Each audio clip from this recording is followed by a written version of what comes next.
टाटा केवल एक business group नहीं बल्कि देश के भरोसे का नाम है और आज हम टाटा ग्रुप की अमेजिंग सक्सेस जर्नी को ही शुरू से जानने वाले हैं। दरअसल यह सिर्फ एक प्राइवेट कंपनी की कहानी नहीं बल्कि 200 सालों के एक ऐसे लेगेसी की कहानी है जिसने इंडियन बिजनेस का चेहरा बदल दिया। टाटा ग्रुप ने देश को वो सब कुछ दिया जिसकी देश को जरूरत थी। देश का पहला steel plant, luxury hotel, hydro power plant, पहली एयरलाइंस, पहला कैंसर हॉस्पिटल और इसके अलावा भी बहुत कुछ।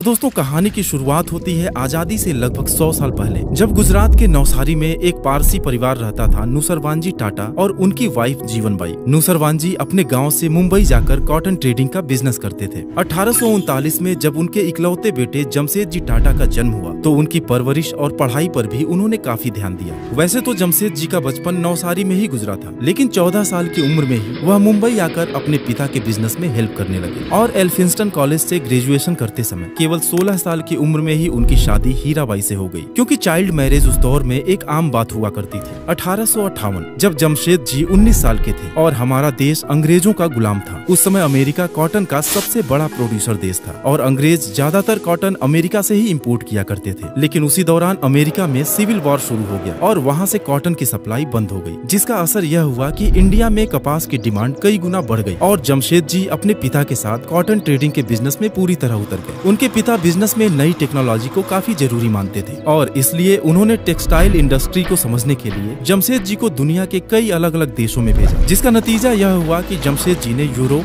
जापान, चाइना और यूनाइटेड स्टेट्स में भी अपने ब्रांचेस शुरू कर दिए। लेकिन गौर करने वाली बात यह भी है कि अभी भी हवाई जहाज और टेलीफोन की शुरुआत नहीं हुई थी और जब एक बार जमशेद जी बिजनेस एक्सपेंशन के सिलसिले में हांगकांग के दौरे पर थे तब उनकी आंखें खुली। उन्हें महसूस हुआ कि दुनिया हमसे काफी आगे है और देश को अगर दुनिया की बराबरी करनी है तो इंफ्रास्ट्रक्चर, एजुकेशन, टेक्नोलॉजी और एम्प्लॉयमेंट पर हमें काफी ध्यान देने की जरूरत है। जमशेद जी एक देशभक्त इंसान थे। उन्होंने एक ऐसा बिजनेस डेवलप करने का फैसला किया जो देश को आत्मनिर्भर बनाने के साथ ही लोगों को अच्छी शिक्षा और रोजगार भी दिलाए और इसी सोच ने टाटा ग्रुप की बुनियाद रखी। साल 1868 21,000 रुपए कैपिटल के साथ जमशेद जी ने एक ट्रेडिंग कंपनी की शुरुआत की और साथ ही मुंबई में एक पुराने ऑयल मिल को खरीदकर अलेक्जेंड्रा के नाम से कॉटन मिल में कन्वर्ट कर दिए। हालांकि इस मिल को 2 साल तक चलाने के बाद उन्होंने इसे अच्छे मुनाफे में बेच दिया और जो पैसे मिले उससे मुंबई पोर्ट से 800 किलोमीटर दूर नागपुर में इम्प्रेस मिल नाम से एक कॉटन मिल की शुरुआत की। लेकिन उनके इस चौंकाने वाले फैसले का सबने मजाक उड़ाया, क्योंकि अगर देखा जाए तो उनका पूरा बिजनेस ही एक्सपोर्ट पर निर्भर था और मुंबई पोर्ट से 800 किलोमीटर दूर मिल लगाना किसी के समझ में नहीं आया। लेकिन जमशेद जी ने यह फैसला दुनिया घूमकर इकट्ठा किए अपने एक्सपीरियंस के आधार पर लिया था। दरअसल नागपुर में कॉटन का प्रोडक्शन होता था, सस्ते में लेबर मौजूद थे और ट्रेन से मुंबई पोर्ट की कनेक्टिविटी भी काफी अच्छी थी और यही रीजन था कि इम्प्रेस मिल ने कमाल कर दिया। सैकड़ों लोगों को रोजगार मिला और टाटा ग्रुप फेमस होने लगा। एक तरफ जहां अंग्रेजी हुकूमत हम भारतीयों को नौकर समझती थी और हमारे मजदूर दिन रात जानवरों की तरह काम करते थे, वहीं जमशेद जी ने एम्प्लॉइज वेलफेयर के बारे में सोचना शुरू किया और इम्प्रेस मिल कर्मचारियों के लिए भविष्य निधि यानी कि प्रोविडेंट फंड, इंश्योरेंस और ग्रेच्युटी जैसी स्कीम्स की शुरुआत की। यहाँ तक कि फैक्ट्रीज में वर्किंग कंडीशंस को सुधारने के लिए नौकरी का समय 8 घंटे कर दिया गया, सुरक्षा के उपकरण लगाए गए और बिना सैलरी कटौती के छुट्टियों की शुरुआत भी जमशेद जी ने ही किया था। दोस्तों जमशेद जी के 4 ऐसे ड्रीम्स थे जिनके बिना देश की तरक्की पॉसिबल नहीं थी और उनके वो सपने थे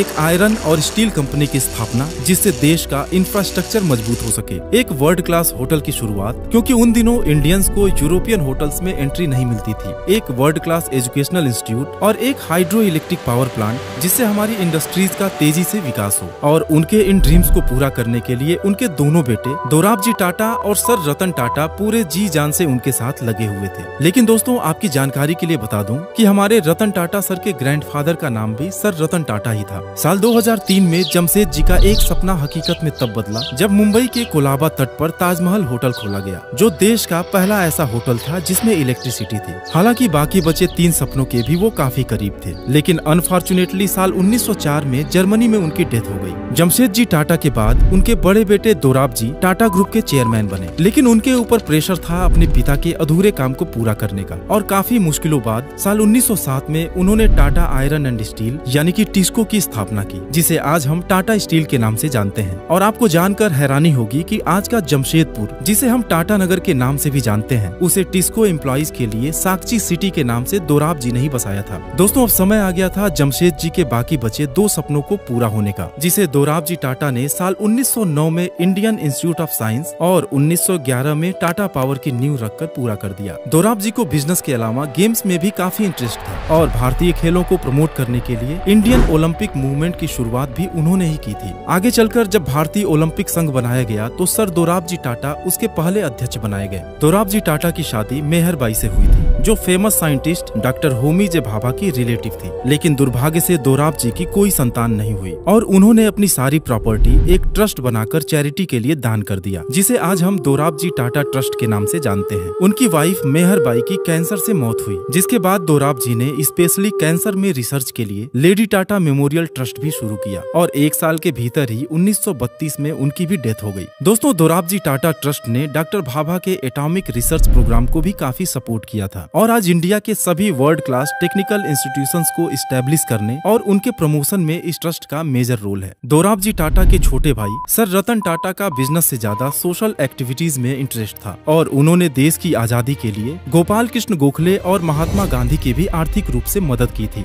एक बार तो जब मोहनजोदड़ो और हड़प्पा की खुदाई फंड की कमी की वजह से रुक गई थी तो सर रतन टाटा ने पैसे देकर फिर से शुरू कराया था और इन्होंने भी अपनी पूरी संपत्ति परिवार को देने की बजाय एक ट्रस्ट बनाकर उसमें दान कर दिया, जिसे आज हम सर रतन टाटा ट्रस्ट के नाम से जानते हैं। दोराब जी के बाद टाटा ग्रुप की कमान सर नौरोजी सकलतवाला को दी गई। दरअसल जमशेद जी टाटा उनके मामा थे और उनके ड्रीम्स को पूरा करने में सकलतवाला ने दोराब जी टाटा के साथ मिलकर दिन रात कड़ी मेहनत की थी। और आपको जानकर हैरानी होगी कि टाटा ग्रुप में नौरोजी सकलतवाला के कैरियर की शुरुआत मुंबई के स्वदेशी मिल से 50 रुपए महीने की सैलरी पर एक क्लर्क के रूप में हुई थी। सकलतवाला को कंपनी की कमान उस समय सौंपी गई जब दुनिया मंदी की चपेट में थी। उन्होंने कंपनी की ग्रोथ को बरकरार रखा, लेकिन साल 1938 में हार्ट अटैक से उनकी मौत हो गई। और दोस्तों, अब हम बात करेंगे टाटा ग्रुप के अगले और सबसे क्रांतिकारी लीडर जे.आर.डी. टाटा के बारे में, जिन्होंने टाटा ग्रुप को दुनिया के हर कोने में पहुंचा दिया। 50 सालों तक वह टाटा ग्रुप के चेयरमैन बने रहे और $100 मिलियन और 15 कंपनीज के टाटा ग्रुप को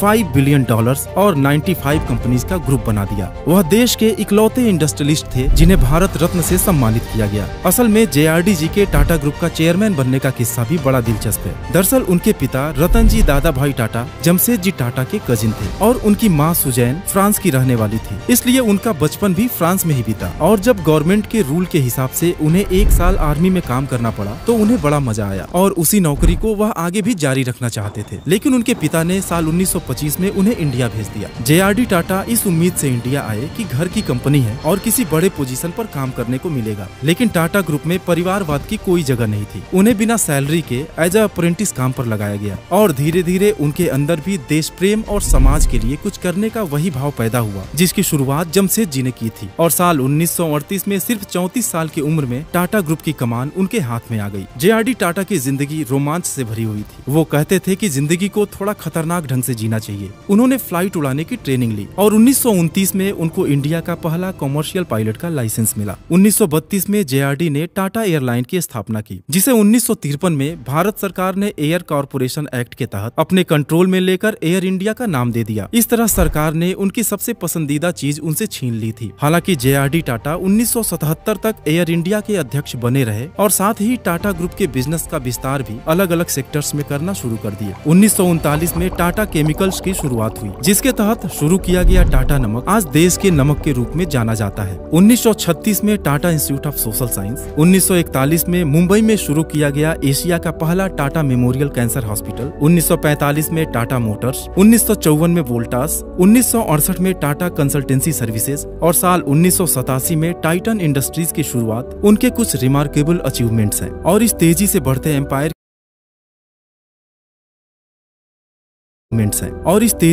एम्पायर की सबसे बड़ी वजह टाटा के एम्प्लॉइज थे। ढेर सारे ऐसे किस्से हैं जो बताते हैं कि JRD टाटा अपने कर्मचारियों का कितना ख्याल रखते थे और जमशेदजी ने एम्प्लॉइज वेलफेयर के लिए जो स्कीम शुरू किए थे उसे उन्होंने टाटा ग्रुप की सभी कंपनीज में लागू किए। 1991 यह भारत में इकोनॉमिक लिबरलाइजेशन का साल था और गवर्नमेंट ने फॉरेन कंपनीज के लिए इंडियन मार्केट को ओपन कर दिया था, जिसका नतीजा यह हुआ कि कंपटीशन की वजह से टाटा ग्रुप मुश्किल दौर से गुजरने लगा और कर्ज का बोझ बढ़ता चला गया। फिर रतन टाटा सर टाटा ग्रुप के चेयरमैन बनाए गए और बागडोर संभालते ही सबसे पहले उन्होंने टाटा के कोर बिजनेसेस पर ध्यान देकर उसे मजबूत किया और फिर दुनिया की बड़ी बड़ी कंपनीज का एक्विजिशन करना शुरू कर दिया। साल 2000 में टेटली, 2007 में कोरस ग्रुप, 2008 में जगुआर और लैंड रोवर का एक्विजिशन कर उन्होंने दुनिया को हैरान कर दिया। बिजनेस में अपना झंडा गाड़ने के साथ ही उन्होंने टाटा परिवार की परंपरा को आगे बढ़ाते हुए टाटा ट्रस्ट का निर्माण किया, जो आज देश की लार्जेस्ट चैरिटी ऑर्गेनाइजेशंस में से एक है। 2012 एक सिलेक्शन कमेटी के जरिए साइरस मिस्त्री को टाटा ग्रुप का अगला चेयरमैन बनाया गया। और आपकी जानकारी के लिए बता दूं कि रतन टाटा सर के सौतेले भाई नोवेल टाटा की शादी साइरस मिस्त्री की बहन से हुई थी। इस तरह से अगर देखा जाए तो रतन सर और साइरस मिस्त्री में जीजा और साले का रिश्ता था। हालांकि टाटा का मैनेजमेंट बोर्ड साइरस मिस्त्री के कामकाज से सेटिस्फाई नहीं था, इसलिए रतन टाटा सर कंपनी के मामलों में सक्रिय रूप से भाग लेते रहे और साल 2016 में साइरस मिस्त्री को टाटा ग्रुप के चेयरमैन पद से हटा दिया गया। उसके बाद 2017 में नटराजन चंद्रशेखरन को टाटा ग्रुप का चेयरमैन बनाया गया, जिन्होंने 30 सालों तक TCS में काम किया था और आज भी टाटा ग्रुप उनके लीडरशिप में ही तेजी से आगे बढ़ रही है। दोस्तों, टाटा ग्रुप के कुछ आंकड़ों को जानकर आप हैरान हो जाएंगे। आज टाटा ग्रुप के पास 100 से भी ज्यादा कंपनीज हैं, जिनका कुल market cap $311 billion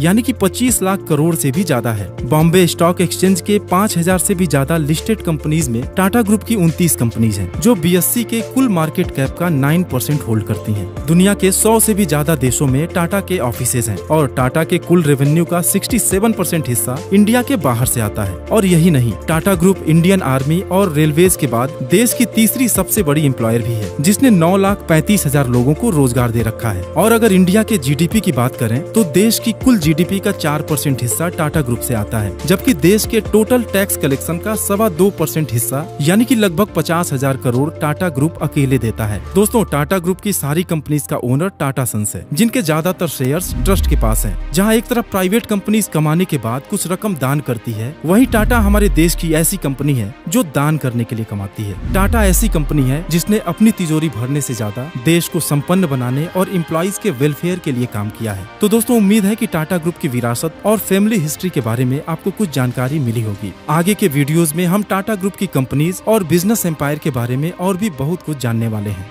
thanks for watching.